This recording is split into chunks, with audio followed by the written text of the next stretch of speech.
E aí, pessoal, hoje trago para vocês a continuação do livro. Capítulo 17. Como o ensino militar ajudou a definir a sua vida? A resposta de Robert. Há 3 razões que me levaram à escola militar. Quando tinha 10 anos, meu professor da 5ª série fez com que estudássemos a história dos grandes exploradores Cristóvão Colombo, Fernando Cortés, Fernão de Magalhães e Vasco da Gama. A leitura desses livros inspirou-me a querer navegar pelos mares e explorar o mundo. Aos 13 anos, enquanto as outras crianças entalhavam saladeiras para dar de presente às mães, convenci meu professor de artes a deixar-me construir um barco de madeira como meu projeto de marcenaria. Elaborei o projeto e passei os meses seguintes alegremente construindo meu veleiro classe El Toro, de 8 pés. Aquela foi uma das poucas matérias em que tirei um A. Passei alguns dos dias mais felizes de minha vida navegando em meu veleiro em Ilo Bay, perto da cidade onde cresci. Sentado em meu barco, minha mente viajava enquanto eu sonhava com portos distantes e mulheres exóticas. Minha orientadora vocacional perguntou-me: "O que você quer ser quando crescer?" Respondi: "Quero ir para o mar, viajar para lugares exóticos, como Tahiti, tomar cervejas e ir atrás de mulheres." Em vez de ficar zangada comigo, ela disse: "Tenho apenas escola para você."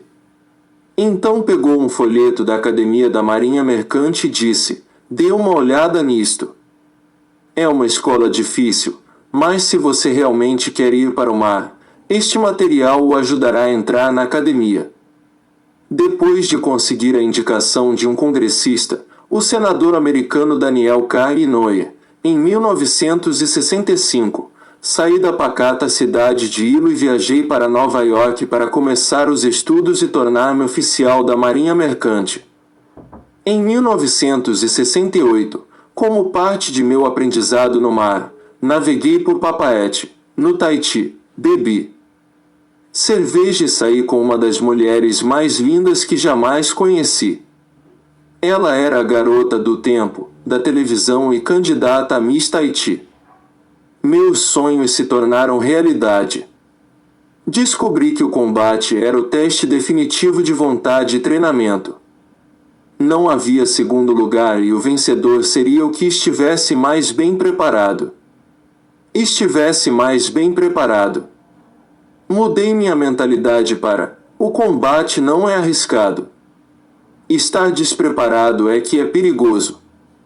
Percebi que o empreendedorismo não é arriscado. Estar despreparado é que é perigoso. Robert T. Kiyosaki. A outra razão foi meu pai não ter condições financeiras para mandar-me à faculdade.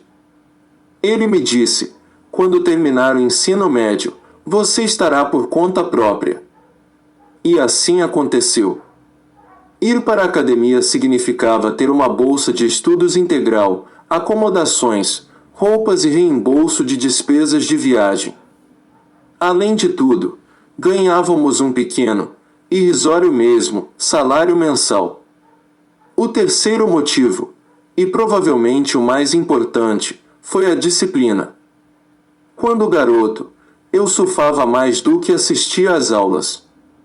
Mesmo depois que meu pai, inspetor de ensino, pegou-me gazeteando, não resisti a deixar as aulas de lado quando as ondas estavam grandes. Sabia que precisava de disciplina. Se tivesse ido para a Universidade do Havaí, nunca teria terminado o curso superior. Na academia, aprendi disciplina do jeito mais difícil. Era punido com frequência e severidade. Os oficiais eram mais duros do que eu imaginava. Sem um sistema militar rígido, nunca teria me formado. Também aprendi a obedecer e dar ordens. Em resumo, aprendi o que é liderança. Quando você olha para o quadrante do fluxo de caixa, pode ver que a liderança é essencial para o sucesso no quadrante B. Depois de 3 anos de disciplina dura e treinamento sobre liderança, no último ano, fui promovido a comandante de batalhão. Meu trabalho era ensinar liderança aos calouros parecidos comigo quando entrei na academia, pequenos espertalhões que pensavam que poderiam vencer o sistema. A maior lição de todas. Depois de 4 anos de academia, juntei-me aos fuzileiros navais como voluntário, porque a guerra do Vietnã continuava. Foi na escola de voo da Marinha que tive 2 lições definitivas e muito úteis na vida. Uma das partes mais emocionantes do treinamento de voo foi aprender a combater avião contra avião, o que se costuma chamar de dogfight, combate aéreo de curta distância. Na época, voávamos em um T-28 Trojan, um monomotor fabricado na Segunda Guerra. Ele era grande, rápido e implacável. Muitos alunos morreram, pois o avião foi projetado para ser ágil e manobrável. Se você não fosse um bom piloto, a aeronave o mataria. Certo dia, voava sozinho, sob a supervisão de meu instrutor, e faríamos uma simulação. De repente, ouvi um grito pelo fone de ouvido dentro do capacete: bang, bang, bang, bang. Era o instrutor me avisando que o combate havia começado. Imediatamente, coloquei em prática o que aprendi, jogando a mistura de combustível para proteger o motor e puxando o avião para cima e para a direita, rodopiando e tentando abalar o atacante. Em vez de derrubá-lo, ouvi apenas o bang, bang, bang. Peguei você, seu trouxa. Não consegui abalar meu instrutor.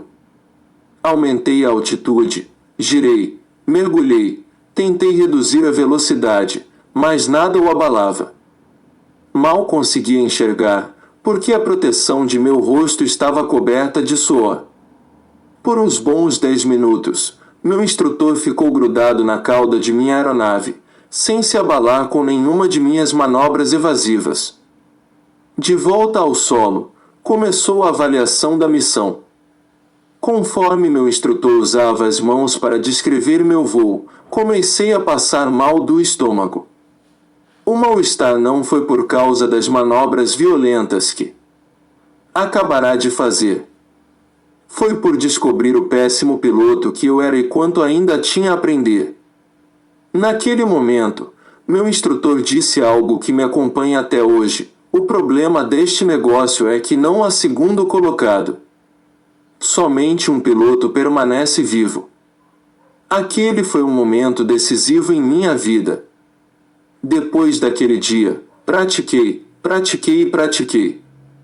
Mais tarde, no Vietnã, ouviria essas mesmas palavras inúmeras vezes.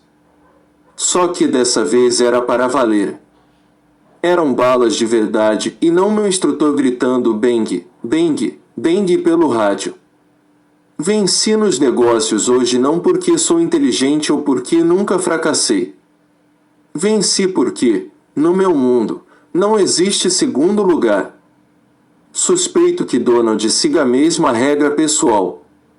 2. O outro momento decisivo tem a ver com riscos. Sempre que ouço alguém dizer investir é arriscado, sei que, na verdade, a pessoa não está pronta nem é apta para a tarefa.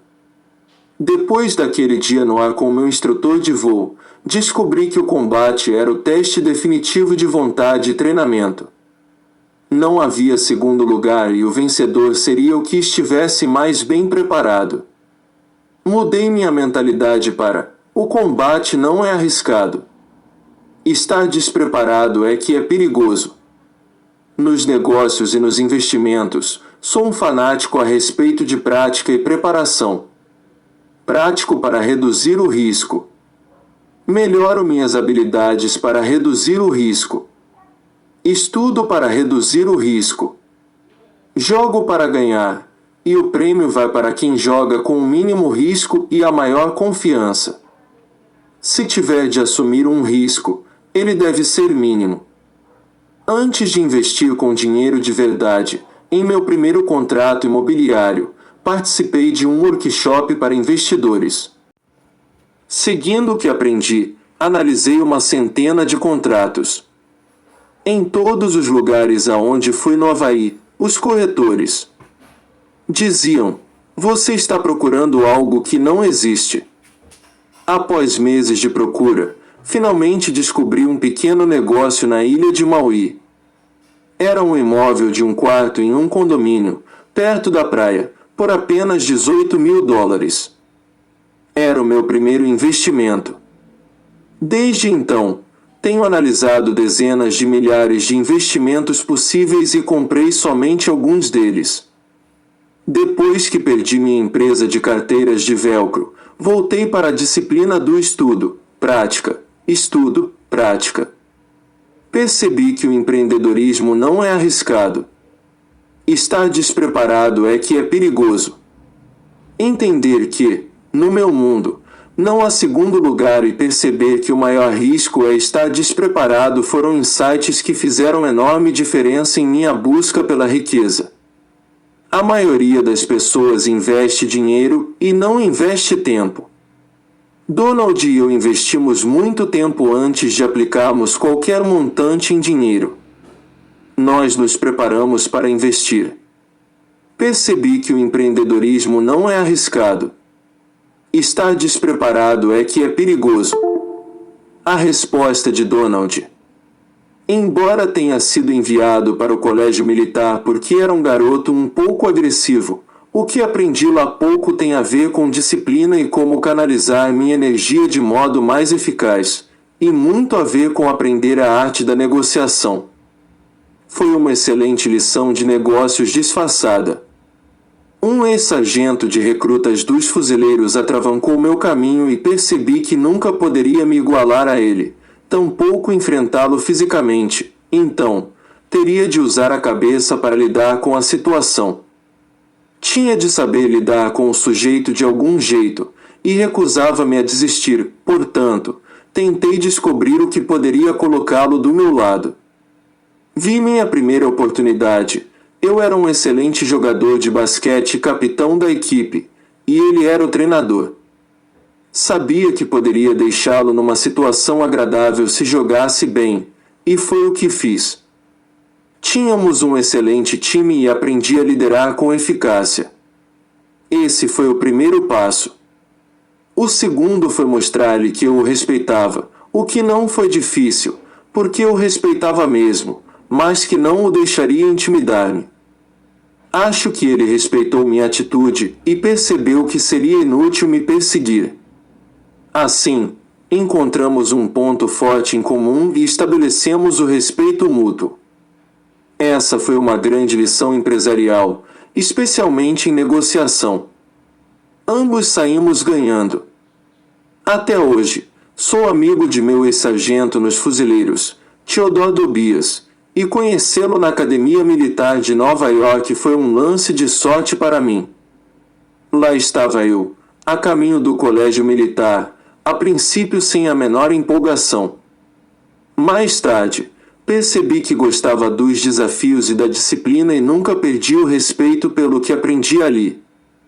As pessoas que me conhecem sabem que odeio me atrasar e que também não gosto que os outros se atrasem.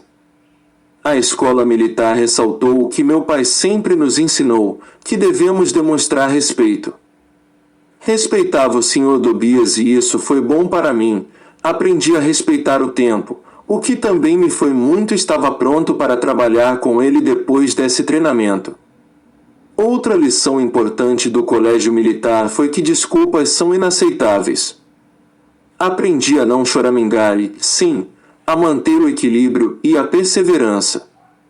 Quando enfrentei dificuldades e pressões mais tarde em minha vida, recusei-me a desmoronar. Sabia que o melhor jeito de lidar com os problemas era simplesmente seguir em frente, persistir e continuar procurando soluções. Essa foi uma boa lição aprendida na vida militar. Enquanto estava no colégio militar, meu pai pegou o hábito de enviar-me citações de inspiração a cada semana. Lembro-me de várias frases e elas continuam me inspirando até hoje, como estas, por exemplo: quem não sabe obedecer não sabe mandar. Aristóteles. Nunca diga às pessoas como fazer as coisas. Diga-lhes o que fazer e elas o surpreenderão com sua ingenuidade. George S. Patton. Não é capaz de comandar quem não consegue se impor. Sófocles. Somos aquilo que fazemos repetidamente. Excelência, então, não é um modo de agir, mas um hábito. Aristóteles. Percebi que meu pai estava instilando valores sobre liderança ao selecionar essas gotas de sabedorias de épocas diferentes. Essas lições ficaram em meu subconsciente e vêm à tona para ajudar-me em situações às quais se aplicam. É por isso que ainda gosto muito de citações, elas podem acertar em cheio contra pensamentos negativos ou confusos.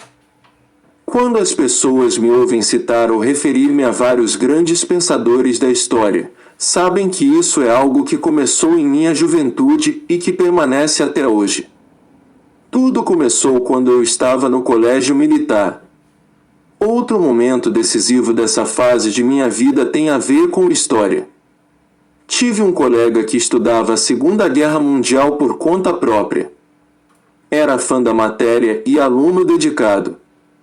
Um dia eu lhe disse o seguinte: você deve ser um especialista na Segunda Guerra Mundial, depois de passar esse tempo todo estudando o assunto. Sua resposta foi tão marcante que jamais me esqueci. Não, eu apenas percebi o quanto ainda não sei. Então, ele me explicou que, para entender a Segunda Guerra, tinha de voltar e estudar a Primeira Guerra Mundial. Depois era preciso estudar a situação mundial antes da Primeira Guerra Mundial e ele começava a ver que o processo seria muito longo. Então, completou, estudar história tornou-me muito humilde, porque sei que nunca saberei tudo. Vindos de alguém tão letrado como ele, esses comentários me impressionaram bastante. Quanto mais você aprende, mais descobre o quanto ainda não sabe. Donald J. Trump. Como resultado, passei a estudar história em meu tempo livre e tentei ler o máximo que pude. Comecei um hábito que mantenho até hoje, que é o de me perguntar: o que posso aprender hoje que não sabia antes? Essa é uma maneira de manter minha mente curiosa e alerta. Aristóteles estava certo, excelência pode se tornar um hábito. Quando entrei na Wharton, anos mais tarde, descobri que meus hábitos do colégio militar me ajudariam muito. Como mencionei antes, passava meu tempo livre estudando o setor de imóveis e execuções de hipotecas, e tudo o que caía em minhas mãos sobre o assunto, tudo além do currículo obrigatório. Não. Queria ser aprovado por fazer o suficiente. Queria fazer mais e vi que estava preparado quando saí da faculdade para o mundo real, onde muitas vezes o suficiente não é bom o bastante.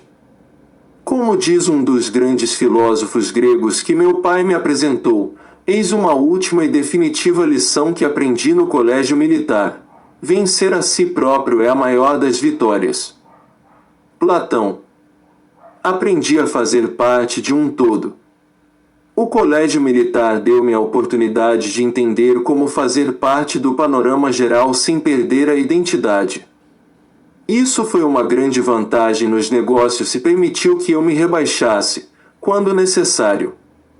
Às vezes, o quadro fica mais claro se você se afasta dele.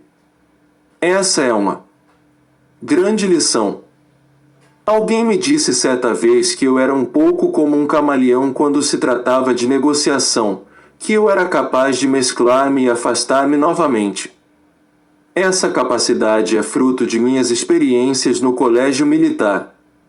A maioria das pessoas me vê como um sujeito duro, o que é verdade.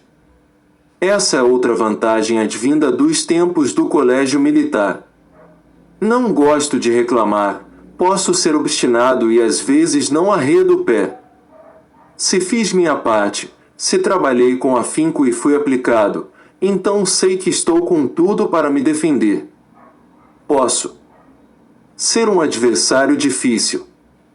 Dada minha apreciação pelas citações, terminarei este capítulo com uma frase de Vince Lombardi, lendário técnico de futebol americano, nomeado ao Hall da Fama da NFL, a Liga Profissional Norte-Americana. A qualidade de vida de uma pessoa é diretamente proporcional a seu comprometimento com a excelência, a despeito do campo de atividade por ela escolhido. Sua resposta: o que você aprendeu no colégio militar ajudou você a definir sua vida? Talvez você não tenha estudado em instituição militar, mas pode ter participado de um grupo de escoteiros, bandeirantes ou outras entidades do gênero onde aprendeu a importância da disciplina e da liderança. Você tirou algum proveito dessas experiências? Ou, então, como poderia beneficiar-se do uso da autodisciplina e de habilidades de liderança em sua vida? Em que áreas de sua vida você se daria bem se tivesse mais disciplina? Por exemplo, na gestão de sua equipe ou na administração financeira, e ou habilidades de liderança.